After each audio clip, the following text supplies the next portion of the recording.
If we don't have that continuous improvement, then why are we here, really? If you don't have resilience, you can't bounce back. And if you can't bounce back, you can't get stronger. So no matter what you get knocked down with, you always get back up.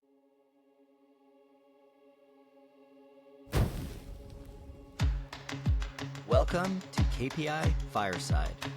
Our mission is simple: to improve companies and to improve careers through continuous improvement. In every episode, we explore the spark, the moment, the mindset, or the method that ignites real change. Whether you're just starting out or leveling up, you'll find the insights and inspiration to fuel your next improvement. Welcome back to KPI Fireside, a continuous improvement podcast. I am your host, Keith Norris. Our guest today is Janine LeaBarrett.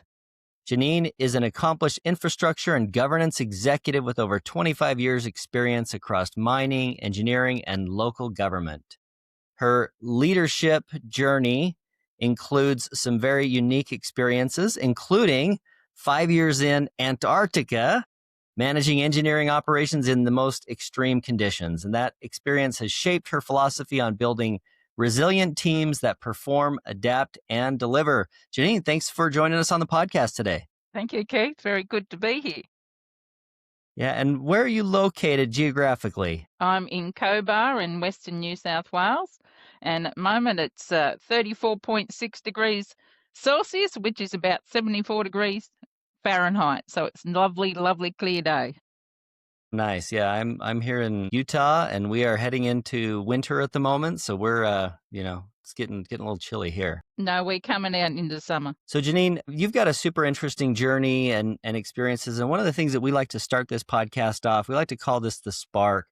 For a lot of folks that have spent their time in this operational excellence, continuous improvement, lean, however you refer to it, discipline, I find that a lot of folks have a unique story how they got interested in this work. I'm curious for you, what was the spark, if you remember specifically, like what is it that drew you to this type of work? Mainly because I wanted to do something different. I became an electrician when there weren't many females in that field, way back in the end of the 70s, early 80s. So from there, once you're in that sort of industrial field, you have to improve. You can't stay stagnant. I did more studies. I did working in remote areas and mining, a lot of mining, and eventually Antarctica. Antarctica. Tell us, what was it that took you to Antarctica? I don't meet a lot of people who have ever been to Antarctica, so I'm curious what's it like? Nice and cold. The first summer I come back out of Antarctica, because I used to go down for summer seasons. First time I come back out of Antarctica and worked in the middle of, was out here in Cobar, and what I had at minuses for summer the previous year, I had pluses in this year, so it was a complete reversal, and that was pretty hard to take, but you get used to things. Yeah, I know it gets quite hot in Western Australia. It was awfully hot. Yeah. What time were you in Antarctica, year round or wintertime, summertime? When was it? It was only summer season, so I used to go down around October and back around February, March. Okay, that's interesting. And what kind of work were you doing down there? I was the engineering services supervisor. I was the first female to get that role. First full amputee to be on the ice. There was a gentleman that had a half a foot before me. I ran all the trade crews. So it was all the maintenance, and a lot of maintenance was done over summer instead of winter. All the emergency power was all done up then. The work on the gen sets was done. Any building works were all done. The blasting, so we could do building work, so they had a little quarry down there and I used to blow things up. So all the good things were happening in summer. You ran right past that amputee part too. I'm sure, it's old news for you, but kind of an interesting fact. Tell us about that. Yeah, after I finished my trade and I went to Queensland to visit my parents, I was running a bar. So, I couldn't get a job as an electrician up there at the time. It was up in Cairns, so I ran a bar at a local pub. public house, whatever you call them over there, a tavern. And I was on the way to work one day riding my motorbike, and a truck hit me. And it come out of across the road, going in the road beside me when I was going past it. So I flipped over and tried to get around behind him and clipped the back of him and ploughed into a car in front of me because they were all lined up to turn, and flipped over the car and landed on the bitumen and then bounced into a ditch of water and split myself all open. So from my hip to my knee was all opened up, and broke my thigh pretty badly. I didn't have my boots on because they were all in getting fixed. I had the zippers busted, so I only had normal shoes on. Broke 10 toes, and broke my arm. Smashed through the gear stick, went through my hand, and then they took me to hospital. And because my mum used to work at the hospital in the psych ward, and she come down when they rang and said that I was there. She came down and they were taking me up in the lift, and the doctor said to my mother, she's going to have to lose a leg, and I told him to go himself. And I kept my leg for 9 weeks before they chopped it off. It re-broke. All the nerves and everything on the bone were scraped away and broke again. Of course, it had disintegrated, and the little piece of bone had flicked out through the side of me. So it was a bit of a mess. And they asked, did I want to chop it off or try and save it and use a bit of bone from the bottom of my leg and the top of my leg? But it would be a limping sort of. It would never grow back strong because all the muscle had been cut away because it was so badly infected. And I said I'd chop the thing off. So they did. So I've been without it for over about 40 years. Well, that's quite a long time, I guess, to adapt and deal with that. I'm curious, at the time, though, it was probably a pretty traumatic thing to go through. Was in hospital for 17 weeks. So you get used to it. So, I mean, the physical healing is one part of it, but what I'm sure it takes some, a mental challenge, learning to live a different way and getting used to all that stuff. What was that part like? I don't think it's only a limb in my head. It's only a limb. If I lost my head, it might have been different, but it was only a limb. I use my hands because I was a tradie. I can get around on crutches. Yeah. When I got out of hospital, I went and started rewiring trawlers, and not having a leg means I could get into the trawler and unwind and connect things up because I could climb into places other people couldn't. I could climb up onto the boat when it was on dry dock on a scaffold. It was just what you did. It wasn't seen as anything other than get on with it. I think that's a notable and impressive mindset there to deal with something like that, and just to be like, oh, you just get on with it. So that's a super impressive mindset. They say that I don't think it was that. I was in a lot of pain when I got it chopped off and get phantoms. My mum was a i.e. she's a psychologist. She taught me how to control pain, so I didn't get phantoms so bad. So I'm fine on pain. I had one time I went out with the gentleman once I had my a false leg. I went out one time and he met me when I had my false leg, and I met him afterwards without it, and he freaked out, and that was it.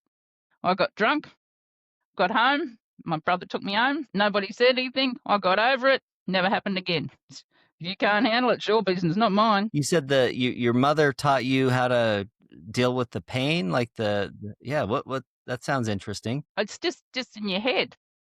It's just in your head. You just control pain with your head. Don't you do that? Well, I don't know that everybody knows that little trick. Mum what is taught that me how trick? to do it.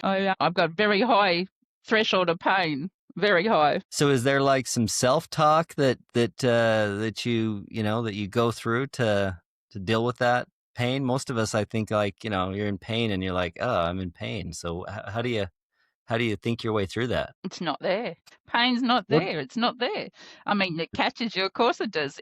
If it's out of the blue and you don't know it's coming, yes, it's there. Of course it is. And then you just got to sort of control it I don't know how you do it. You just do it. When I'm really tired, I get phantoms real bad sometimes, and when I'm really tired, I can't control them, and then I'm jerking everywhere, and then I get more tired. That's when it happens hard, and then I'll have a Panadol, and then that's enough to catch my breath, and then I'm fine. Constant pain, like it's I don't have chronic pain or anything like that. It's just phantoms. They're there occasionally, and that's it. Got it. Well, that's super interesting. I suppose that's a discipline I ought to look into, how to control that pain sometimes. Does it You work just for breathe through it. does it work for things like headaches and that kind of thing? Yeah, I don't get Sure. headaches.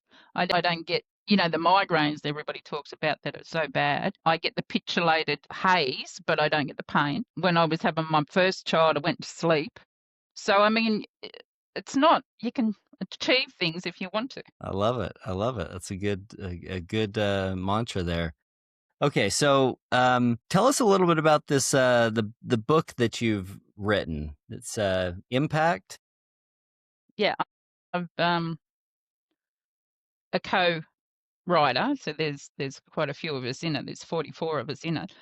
We all wrote against the title, so the title's Impact, and every letter means something different. And I've got five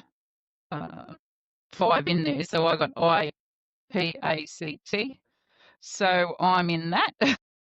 So that's rather interesting. I was approached because of what I did in life, what I have done in life, and it's just about what impact you make on the world in different ways. It's out now, of course, but there's a lot of people in it that are entrepreneurs, and I'm the only minor in it.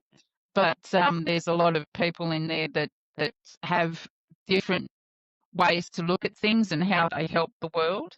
So that's all very interesting, and I'm sure you'll get a lot out of it, whoever you're interested in, or how you see the world. Maybe it'd be interesting to read and see how other people see the world and how they help each other out there, making sure everything runs smooth. Excellent. And I know that you've been involved in the business improvement, continuous improvement, lean. I'm not sure of the right label to put on it at the organizations that you were involved. How do you, what's the language that you use to refer to that improvement discipline that you worked in? Business improvement or continuous improvement, everybody is here to make something better. If you create it from scratch, you're amazing, I'm telling you, honestly. But if you're here simply to improve what's already there, that's great too. Not everybody can build something from scratch, so continuous improvement improves on what we have, how to make it smoother, how to make it better. I just think that's the best way to make it all happen. If we don't have that continuous improvement, then why are we here, really? Have in your experience with maybe different industries or different companies, how have you seen that particular discipline evolve? Well, depends on which industry you're in. In mining, obviously, it's where you've improved the safety of something, you improve how you're underground. So you make sure your ventilation is better, you make sure your filtering is better, you make sure the diesel particulates in the air is less. You look at ways to take diesel out of the equation, therefore you do electrical gear underground, but then you've got to charge the electrical gear, and how that happens, and the improvements in there, the way you interact with all the equipment to gather the data to make the improvements happen, and how to analyze that data. All that's continuous improvement aspects in a mining field. For a government field, because I was a councillor as well, you look at, again, the data. If you don't collect the data, if you don't measure it, you can't do anything. So you have to measure the data, collect the data, look at it, analyze, and come up with a better way to look at things and do something with it.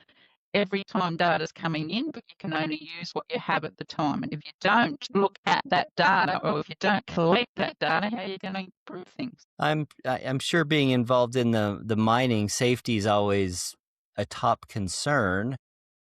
With the time that you spend in that industry, I'm curious if you've seen.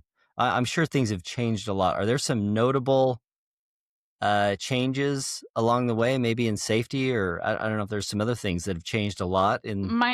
Used to be that it was only people that have been around for a long time went underground. It wasn't any greenhorns, any green people going underground. Anybody that's new. You had to be in the industry for a long time, and you went through your paces. You weren't moved up quickly by any means. Things have changed a lot because we've got a lot more mining and a lot more people want to be in mining, and also we need more people. So there's greener, younger people out there a lot in mining. So we have to improve how people are taught and how people understand the industry and the hazards out there. Now that's not easy to sink into people's heads sometimes. Just recently, we lost 3 people in a mine in Cobar itself with a blast incident. Now, that's still under investigation, so nobody knows exactly what happened. But the gentleman that was the shift boss or the supervisor had gone there to see what went wrong, and he was one of the people that died. He had been in the industry for more than 30 years. So if you look at the fact that can still happen to somebody who has that much knowledge, making sure we find ways and make lessons learnt sink into the industry so we don't have people that don't come home.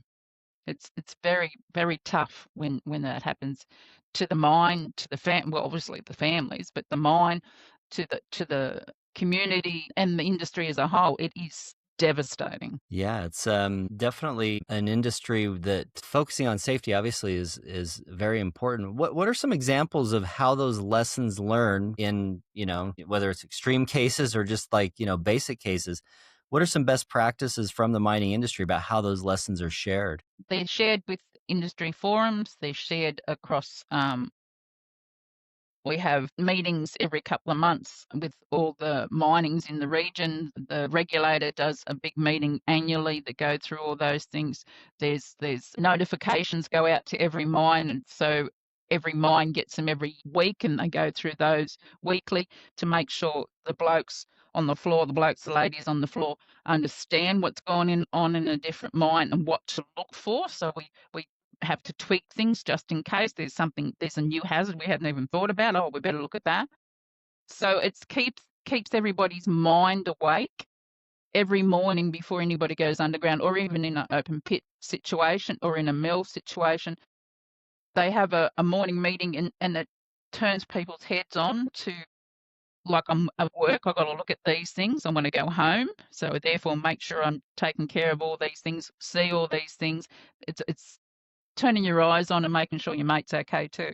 So it's not anything more than in construction. The same thing happens. You make sure you turn your head on. You're on a construction site, machinery. There's things overhead. There's things underneath you. You make sure where you're going and what you're doing, and make sure your bloke beside you knows what's going on, especially if it's a new person. So there's always industry pushes it out. And you mentioned like a morning meeting, a daily production meeting.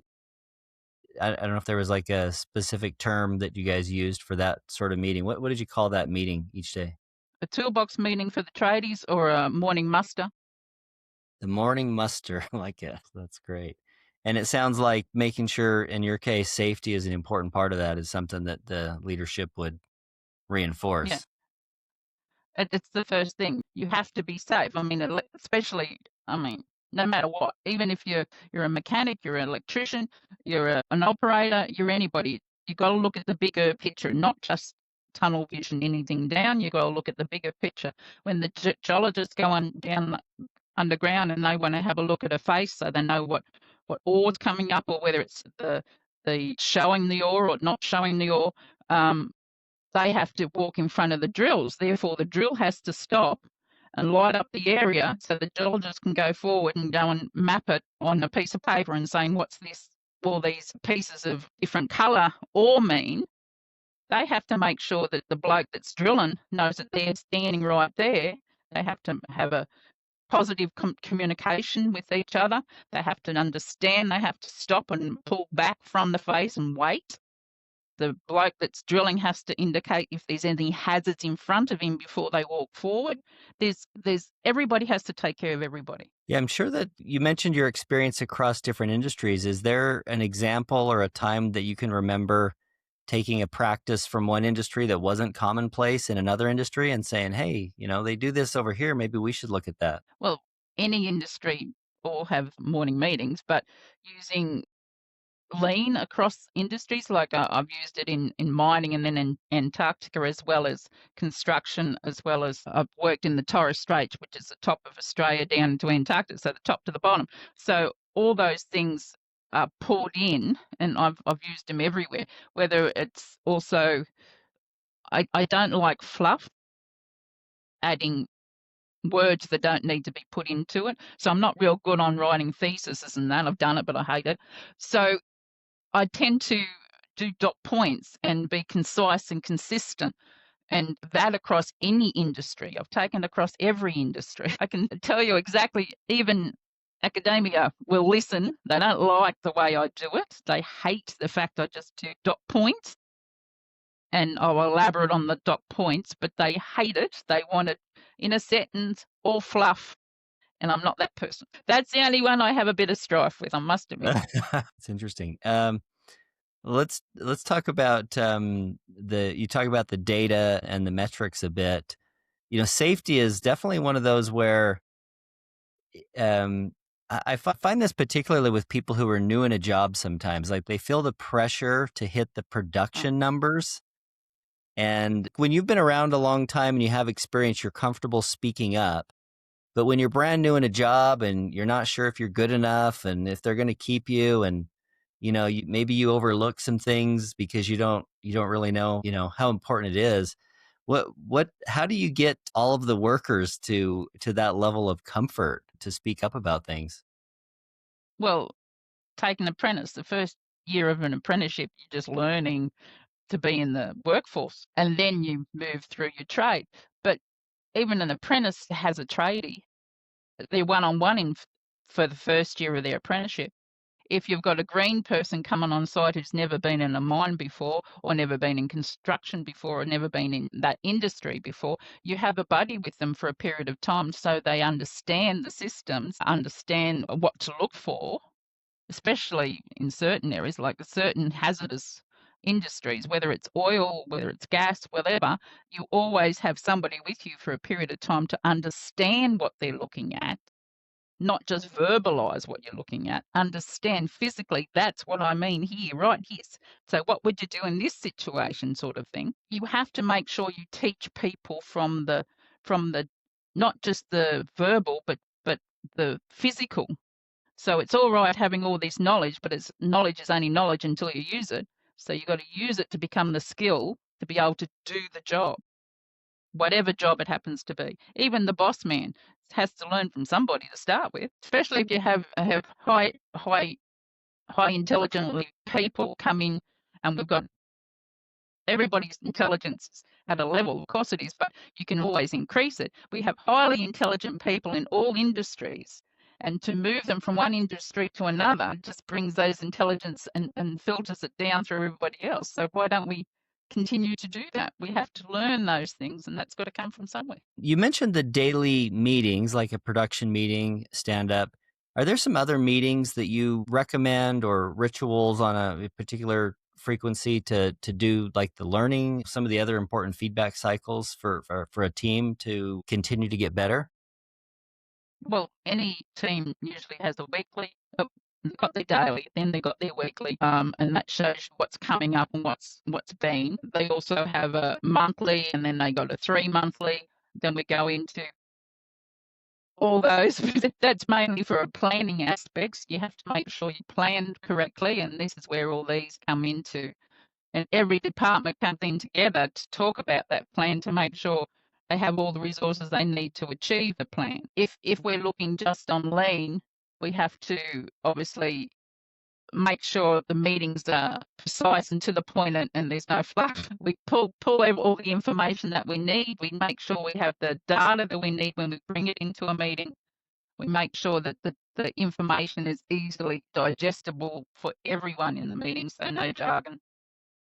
It's just a smoother run. So we've got to make sure clarity is on the table so nobody else gets confused. So if it's clarified and it's easy to understand, then everybody's on the same page. If If there was, I'm sure as teams move around and you have to move faster, there's probably a few times where somebody got put in as a leader that maybe didn't have as much experience as you would have liked them to have.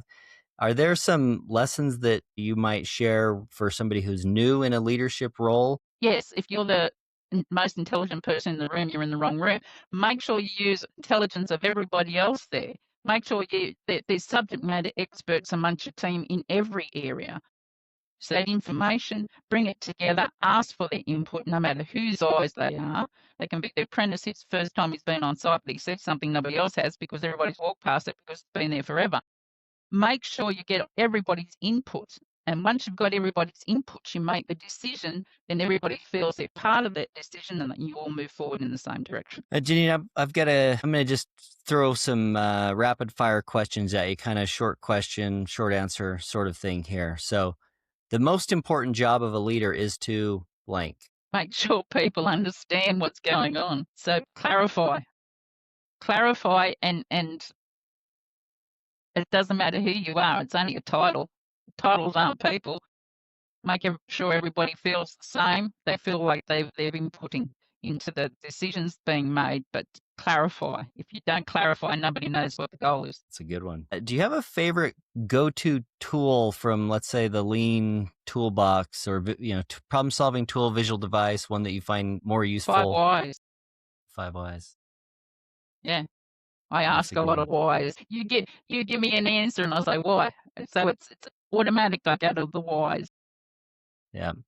Okay. Other than your own book, because I'm sure you would recommend that one, is there a book that you recommend that people should be familiar with? There's quite a few. At the moment, I'm reading a good one. It's called Hello, Darling. It's about a lady that's over in Western Australia, and she's a very interesting lady, and she runs a podcast and a TV channel. So she's a rather lovely lady. I met her when I went over to WA to do the book launch. Other than that, I've got numerous, but they're mainly textbooks on engineering and on PMP and all those books. I tend to read quite a lot. Other books that are coming out that I find interesting at the moment is Heroes Raw series. In fact, I'm going to be in one of those.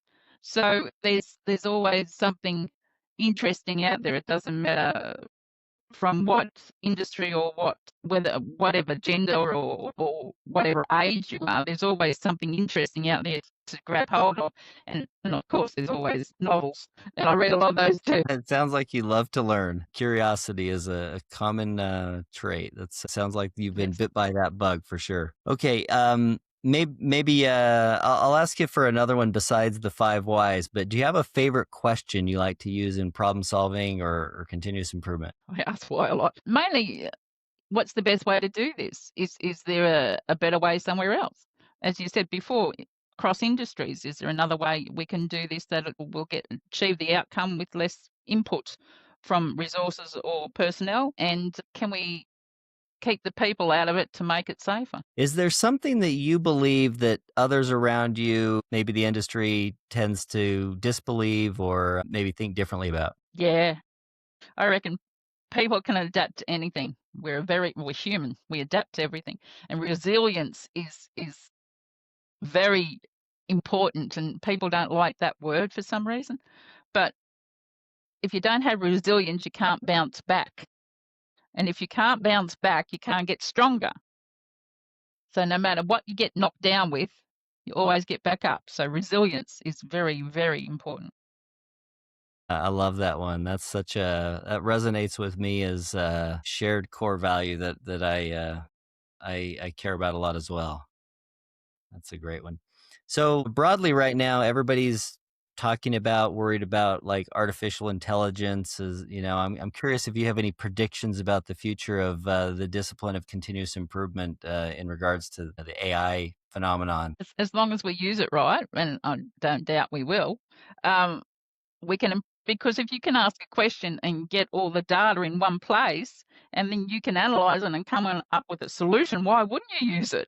Really, gather all the data. That's what it's all about. Use it to the nth degree. And if we get people out of the hazardous areas and let AI and a robot do it, why wouldn't you?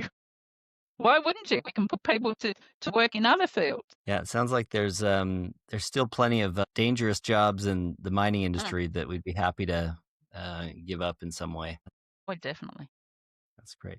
Well, Janine, is there any questions that I should have asked you today that I asked you to prepare for, but I didn't ask you yet? No, I think that continuous improvement, lean, uh, I find it fascinating.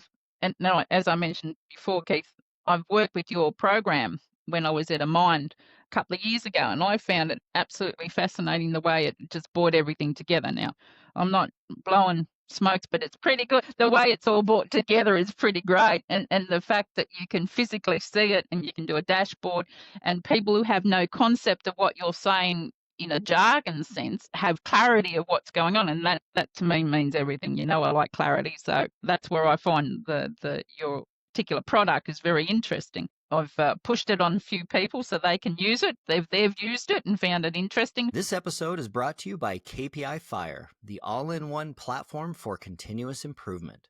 With KPI Fire, you can align strategy, drive execution, and engage your people. So whether you're leading a team or driving enterprise-wide change, KPI Fire helps you deliver real results. Learn more at www.kpifire.com. Well, Janine, I'm super happy to have you here on the podcast today, and I know the scheduling was a little bit difficult with the big time difference that we have. So thanks so much for joining us here. If folks want to connect with you, what's the best way for them to connect with you? On LinkedIn, just Janine LeaBarrett on LinkedIn. Just send me a message, and I'll get in contact with everyone. Wonderful. For our listeners, if you'd like to suggest a guest or ask a question, share any ideas for episodes, you can reach out to me on LinkedIn as well, Keith Norris. And this concludes this episode of KPI Fireside, a continuous improvement podcast. If you've enjoyed the episode, please be sure to add a comment. You can like, follow, subscribe on all the socials, and share the podcast with your friends or colleagues who are as passionate about continuous improvement as you are. You can find us wherever you get your podcast. And until next time, keep driving progress and sparking change.